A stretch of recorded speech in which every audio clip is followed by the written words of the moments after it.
Hello बच्चों। आज मैं आप लोगों को क्लास 10th का सीबीएसई की तरफ से जो आपको ये सैम्पल क्वेश्चन पेपर मिला हुआ है ना मैथमेटिक्स स्टैंडर्ड का, तो वही करवाऊंगी। पेपर हम ऑलरेडी स्टार्ट कर चुके हैं। 1 से 15 क्वेश्चंस हमने कर लिए हैं 1 मार्क के। आज हमारे को क्वेश्चन नंबर 16 से स्टार्ट करना है। तो चलिए देखते हैं क्वेश्चन नंबर 16 क्या है। There is a green square board of side 2a unit circumscribing a red circle. Jaydev is asked to keep a dot on the above set board. इस बोर्ड पे उसे एक डॉट लगाना है।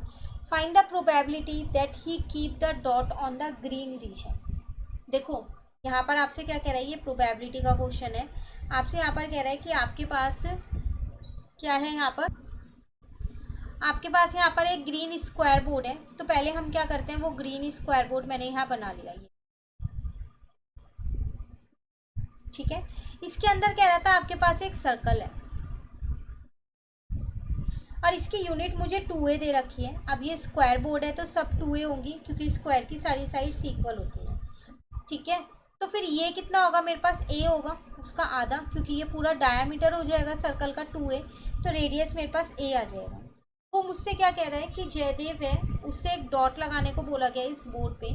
तो प्रोबेबिलिटी बताओ कि जो वो डॉट लगेगा वो ग्रीन रीजन पे लगेगा। तो ग्रीन रीजन आपके पास ये वाला है, बचा है सिर्फ इतना। बाकी ये वाला तो रेड वाला है ना, है ना। तो कैसे निकालेंगे हम, यहाँ पर हमें प्रोबेबिलिटी निकालनी है। तो मुझे इस वाले रीजन के लिए चाहिए, तो नीचे तो मेरे पास टोटल ही आएगा, तो वो हो जाएगा मेरे पास टोटल एरिया, क्योंकि नीचे आता है हमारे पास टोटल आउटकम्स, और ऊपर मेरे पास आ जाएगा एरिया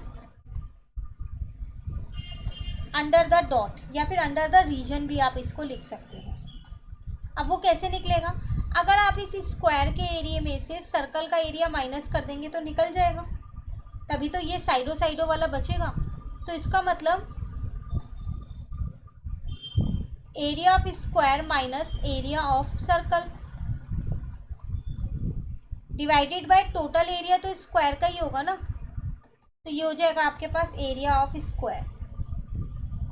एरिया ऑफ स्क्वायर होता है साइड का स्क्वायर, तो 2a का स्क्वायर। एरिया ऑफ सर्कल होता है पाई आर स्क्वायर, तो आर तो a है तो a स्क्वायर। यह आ जाएगा 2a का स्क्वायर। क्लियर है यहाँ तक। अब ये हो जाएगा 4a square minus pi a square. यहाँ आ जाएगा 4a स्क्वायर। यहाँ से a स्क्वायर बाहर लिया तो 4 माइनस पाई आ गया, और यहाँ पर 4a स्क्वायर है, ये तो कट गया। बचा क्या आप पे, 4 माइनस पाई अपॉन में 4 बचा, 4 माइनस पाई अपॉन में 4। तो इसका आंसर मेरे पास आ गया बी। क्लियर। चलिए नेक्स्ट क्वेश्चन नंबर 17 में आपसे क्या कह रहे हैं, 2 cards of hearts and 4 card of spade are missing from the pack of 52 card. Total 52 card में से 6 कार्ड आपके मिस हो चुके हैं। What is the probability of getting a black card from the remaining pack. तो card बचे कितने, पहली बात तो ये 6 कार्ड हटा दो, 12 में से 6 जाएगा 6, 46 बचे हैं, है ना। तो ये दो ऑप्शन में से कोई एक होगा, क्योंकि 46 ही कार्ड बचे। अब आपको ब्लैक कार्ड की बतानी है। ब्लैक कार्ड टोटल 26 होते हैं, जिसमें से 4 तो पहले ही निकल चुके हैं, स्पेड के मिस हो चुके हैं, तो 22 कार्ड ही तो बचे। बचे नहीं बचे 22 कार्ड आपके पास, तो इसका मतलब आपका आंसर आ जाएगा बी। क्लियर। हर्ट वाले इसलिए इंक्लूड नहीं किए क्योंकि वो रेड में आता है और हमें रेड का कुछ नहीं बताना है। चलिए क्वेश्चन नंबर 18 आपसे क्या कह रहे हैं, find the upper limit of the model class from the given distribution. आपको क्या करना है, यहाँ पर अपर लिमिट बतानी है, किसकी, मॉडल क्लास की। देखो आपको लिमिट्स पता है, जैसे अगर मैं ये लिख दूँ 140 टू 145, तो ये लोअर लिमिट होती है, ये अपर लिमिट होती है ना। क्लास इंटरवल की आपको पता होगा, लेकिन यहाँ मुझे क्लास इंटरवल नहीं दे रखा है, तो पहले मेरे को क्लास इंटरवल की फॉर्म निकालनी पड़ेगी। तो इसमें हाईएस्ट फ्रीक्वेंसी मेरे पास 51 है, तो मैं इसी की क्लास इंटरवल डायरेक्ट देख लेती हूँ, सबकी देखनी तो बेकार है। तो इसका मतलब ये है 160 टू 165, है ना। लेकिन अगर आप यहाँ ध्यान से देखो, डायरेक्ट अगर आप देखो तो 51 वाली लोगे, लेकिन यहाँ बिलो में है, तो आपको यहाँ पर पहले CI बना के FI निकालनी पड़ेगी। ये आपको FI नहीं दे रखा, नंबर ऑफ गर्ल्स। तो अगर मैं अपनी CI यहाँ पर बनाऊँ तो मेरी CI क्या बन जाएगी, 0 से 140 तक आ जाएगा यहाँ पर, क्योंकि बिलो 140 लिखा है। फिर 140 से 145 आ जाएगा, फिर 145 से 150 आएगा, फिर 150 से 155 आएगा, फिर 155 से 160 आएगा, और फिर 160 से 165 आएगा। अब देखो बिलो 144 है तो ये तो 4 ही रहेगी मेरी फ्रीक्वेंसी, लेकिन बिलो 145 11 है, इसमें ये 4 भी तो इंक्लूड है, तो आप माइनस करोगे तो 7 आएगा। ये फ्रीक्वेंसी है आपकी। ऐसे आप 29 में से 11 को माइनस कर दोगे तो 18 आ जाएगा, 40 में से 29 को माइनस करोगे 11, 46 में से 40 को माइनस करोगे 6, इसमें से इसे माइनस करोगे 5। तो इस बार आपकी हाईएस्ट ये आ रही है, ना कि ये आ रही है। तो डायरेक्ट जल्दबाजी में उसको मत लगाना, वो फ्रीक्वेंसी नहीं दी हुई है। और आपको अपर लिमिट बतानी है तो इसका आंसर आ जाएगा 150। क्लियर? चलिए आते हैं क्वेश्चन नंबर 19 पे।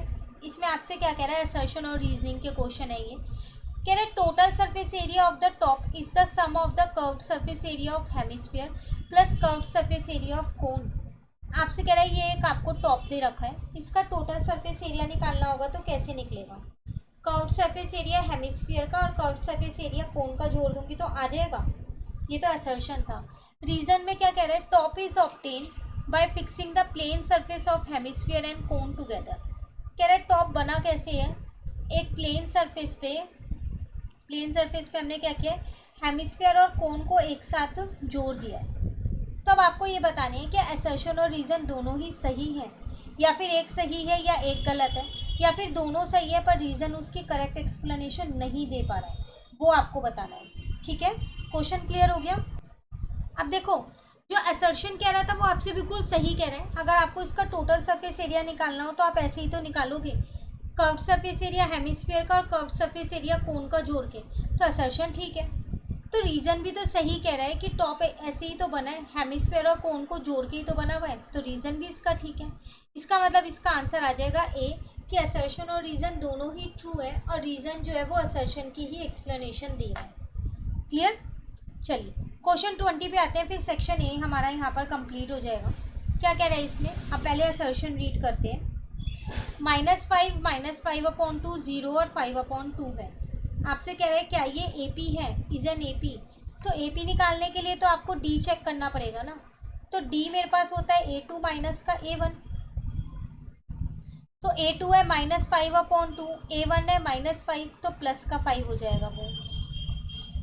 तो -5/2 प्लस 5 2 जा 10/2, तो यह आ जाएगा 5/2।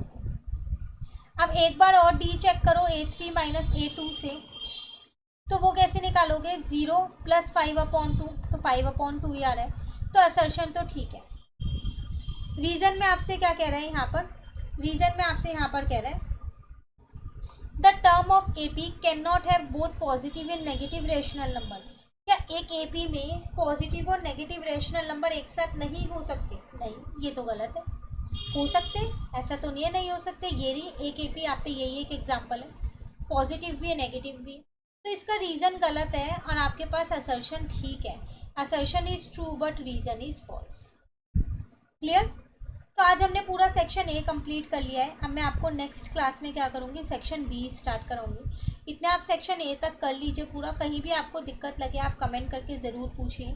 आपको वीडियो अच्छी लगे आप इसे लाइक ज़रूर कीजिएगा, अपने फ्रेंड्स के साथ भी इन वीडियोस को शेयर कीजिएगा। और अगर अभी तक आपने चैनल नहीं सब्सक्राइब किया है तो चैनल को भी सब्सक्राइब कर लीजिए। इस चैनल पे आपको क्लास 10th के NCERT plus sample paper, support material, RD Sharma सारे ही क्वेश्चंस आपको इस चैनल पे मिल जाएंगे। Thank you.